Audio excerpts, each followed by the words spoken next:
Remote में सेलों का मसला हमें अक्सर ही देखने में मिलता है, जिसमें सेल वीक होने पर हमें इसे बार बार हाथों पे मारना पड़ता है और ये फिर कुछ देर के लिए चल जाता है।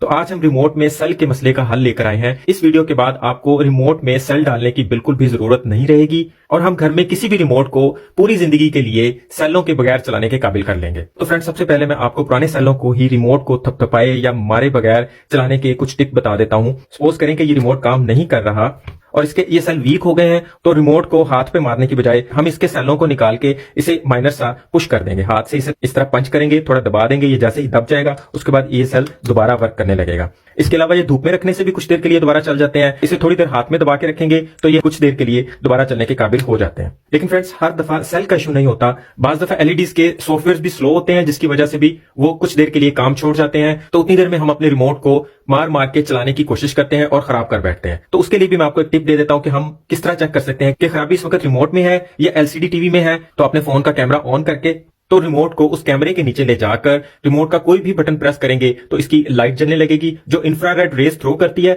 जो आमतौर पे नजर नहीं आती लेकिन कैमरे की आंख इसे देख लेती है। और अगर मोबाइल की ये लाइट कैमरे में ऑन होती है तो समझ लें कि सेल भी ठीक है और रिमोट भी काम कर रहा है। इस तरीके से हम रिमोट के बटनों का भी पता कर सकते हैं कि कौन सा बटन काम कर रहा है और कौन सा बटन नहीं काम कर रहा। आप यहाँ पे सारे बटन चेक करें, जिस बटन पे लाइट नहीं चलेगी समझ लें वो बटन ही काम नहीं कर रहा। समटाइम इसका पावर का बटन काम नहीं कर रहा होता तो हम समझते हैं सेल खराब है या फिर रिमोट ही खराब है और हम नया रिमोट ले आते हैं। तो हम इस तरीके से पहले रिमोट को चेक करेंगे, उसके बाद नया रिमोट लाने का कोई फैसला करेंगे।